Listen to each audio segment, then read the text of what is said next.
ازيكم عاملين ايه؟ وحشتوني. انا هاجر من قناة لولي شانيل. لو اول مرة بتشوفيني ما تنسيش تضغطي على اللايك والاشتراك والكومنت بتاعك الحلو. يلا بينا نبدأ الفيديو. بتعملي ايه النهاردة؟ بعمل العظمة دي. احنا كنا بالليل وما فيش غير انا والبنات هم اللي صاحيين في البيت. بالليل بتاعنا ده الساعة اللي هو 4 الفجر، فكنت جعانة. قمت طلعت نص كيلو الكبدة. عملت ايه بقى بالنص كيلو الكبدة دي؟ كبدة اسكندراني، يعني بكل حركاتها وتكاتها. اعمليها بجد ومش هتندمي. جبت بصلتين كده محترمين، البصلتين دول كانوا متوسطين الحجم، خرطتهم بالشكل ده، قطعتهم قطعيهم بالمقاس اللي يعجبك، كانوا جوانح او جوليه او جوليان او قطع، براحتك اللي تحبيه خرطيها زي ما تحبيها. البصلة دي هسيبها بس ان هي تدبل. انا هنا كنت مسجله لكم صوت على صورة، فبسيب البصل ان هي تدبل وبنزل معاها بكمية زيت محترمة. الكبدة يا بنات بتحتاج الزيت مش السمنة. السمنة بتخليها تجلد. تجلد يعني ايه؟ يعني ان هي تشد معاكي كده، سواء كانت مستوردة او جملي او بلدي. اللي انا كنت جايباها دي كانت جملي. مفيش هنا مستورد، او انا معرفش الاماكن. وبصراحة انا ما بعملش للبلدي قوي. فكنت جايبة هنا، كان عندي وانا بفضي التوابل بتاعتي كنت جايبة فلفل اسود، فقلت افضيه فافضل حبة بالكيس. انا كمان يا بنات ما بجيبوش اللي هو الحصى ده ماما هي اللي بتجيبه. هنا كنت بوريكم الطماطم، بقول لكم ان انا جبتها من عند ماما، سعرها قليل. ويا بنات الطماطم الايام دي رخيصه، فانزلي هاتي. مش ده فريزات رمضان؟ كل فيديو اطلع معاكي وبقولك انا ما بقولكيش انزلي هاتي في عز الغلا، ده فريزات رمضان ولا اي حاجه. بس الحاجه اللي هي سعرها كويس وشايفين ان سعرها كويس في السوق، بننزل نجيبها نشيلها. مش ان احنا نخلصها من السوق، لا خالص. يعني الخضار ده موجود في كل مكان. كده هجيب البصله بس هخليها تدبل، اللي هي تبقى برضو لسه صاحيه معانا، مش احمرت ولا اي حاجه، بنفس الشكل اللي انا بوريه لكم. وهنزل كده بالكبده، نص كيلو الكبده بتاعي، على بصلتين متوسطين الحجم. مش عايزه بصله خالص ما تحطيش. بس بجد الكبده الاسكندراني بتفرق معاكي لما تحط لها البصله، بتوديها في حته تانية خالص. وهنا بقى ايه؟ يعني كانت اكله كده سريعه، انا والبنات بالليل كنت جعانه، نفسي هفاني على حاجه، اقوم اعمل اكل ومش عايزاه ياخد وقت معايا. فهبدا كده.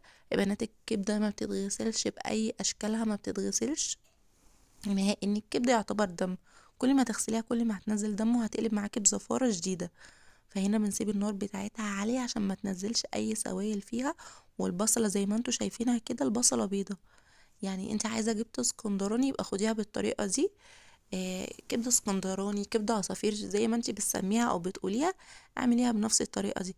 ليه بتقولي يعني المستورد؟ احنا بناكل من اي محلات بره، من افخم المحلات، دي كبده مستورده يا بنات مش بلدي. فعادي يعني لو جبتيها وعملتيها مش هتفرق.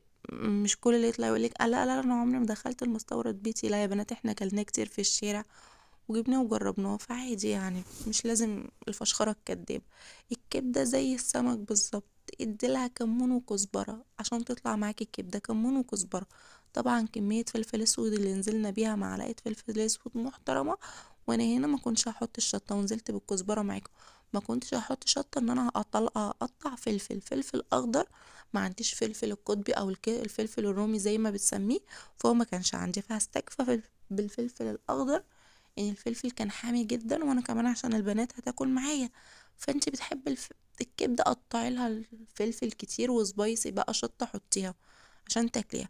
هنا كده بس يعني هشوحها كده، احط معلقتين زيت تاني وهوسع حوالين الكبده. هنزل براس توم، تكوني انت بقى هرساها وفرموها. انا عندي الهون وعندي الكبه وعندي المفرمه، بس انا كسليه. يعني انا بالليل ببقى كسليه. نزلت بالراس التوم دي، قطعتها كده بالسكينة، انت ما تعمليش زي خالص. وهسيبها بس تشم ريحة الزيت والريحة بتاعتها تطلع على الكبدة. وهبدأ تاني ان انا اقلبها. بنات انا ما حطيتش اي حاجة غير ملح وفلفل اسود وكزبرة وكمون. عايزة شطة حطي شطة. ما حطيتش اي حاجة وما ضفتش اي حاجة، بس بقول لكم كمية الكبدة تحطي معاها زيت. الكبدة عايزة زيت. ماشي، ما تحطيش سمنة خالص، ما تحطيش ناحيتها سمنة نهائي. وابدأي كده قلبيها بقى بالمعلقة بتاعتك، قلبيها. وهي اصلا ريحتها ولونها اول ما هيغير هتعرفي ان هي كده استوت. هنعمل ايه بعد ما هي بقى تستوي؟ هوريكم معايا. هنزل كده بالملح عشان انا ما كنتش لسه حطيت الملح. وما تحطيش ملح كتير، ان الكبده من الاكلات اللي هي بتملح بسرعه. الكبده دي ممكن تحطيها في ايه؟ ممكن تعمليها في طاجن، اللي هو المكرونه الفرن. ممكن تعمليها مع مكرونه سباكيتي. ممكن تستكفي بطحينه وعيش وسلطه وبطاطس، يعني براحتك.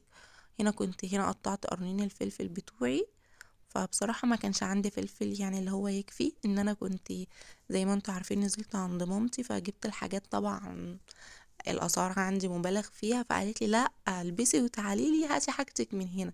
اصل هو مش جنيه ولا اتنين، يعني اسعار البطاطس من 12 ونص عندي هنا ب18 وب20. فانا هجيب كمية فهنزل اجيب من هناك. وهنا يا بنات ده كان خل سايب مش خل ازايز. خل السايب ده بيبقى اشد من الخل الازايز. طبعا الاسكندرانية حبايبنا ودي بتدهم ومية واحد بيعملها بطريقة مختلفة. انا بس حبيت ان انا ازود لها البصلاية، وفي ناس بتزود البصلة يعني مش بتستكفى بالثوم، بتوديها لنا في حتة تانية خالص. الاسكندرانية بيعصروا عليها ليمون، انا مش هعصر عليها ليمون ان انا بصراحة مش بحبها. انتي بتحبي زودي الاضافات دي بتاعتك انتي، اي حاجة بتحبي تزوديها طماطمايه اي حاجة دي بتاعتك انتي. والاكل اشكال والوان وهيطلع منك زي العسل. طول ما بتحبي تجربي وبتحبي المطبخ هتبدعي فيه. هعمل ايه بقى؟ هنزل كده برشة خل بعد ما هطفي عليها. انا حطيت الفلفل، اللحظة اللي انا حطيت فيها الفلفل يبقى انا بقول للكبدة باي باي. الفلفل انا مش بخليه يدبل، هو بيبقى صحي كده. وهنزل بكمية خل بسيطة كده ان انا هنقطها وهنسمع التش بتاعتها وريحتها هتطلع.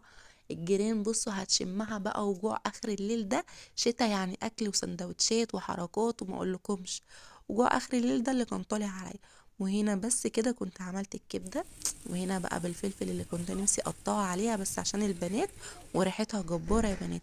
وهنا عملت طماطم مخللة وحطيت معاها، حمرت معاها بطاطساية كده كبيرة عشان انا جايبة البطاطساية تفتح دماغ اللي جنبي. بس كده. ودي كانت بقى ايه مش عشانة، كانت اكلتي انا والبنات كده على بالليل. والعيش بصوا بقى مفقع وايه ما اقولكمش احلى من الميت رغيف فينو. كل عيش بلدي احلى من 100 رغيف فينو. وبصوا البطاطس هنا كنت بقولكم بتخشول. انا ولا اي حاجه، انا حطيتها تاخد نص تحميره وطفيت الزيت وعايزاها تنشف. هرجع اولع عليها زيت بعد شويه، هطفي وهولع مش هزود عن كده. بس يا بنات ده كان الفيديو بتاعنا النهارده، واحلى كبده. وما تنسونيش في لايك الاشتراك والكومنت الحلو. باي.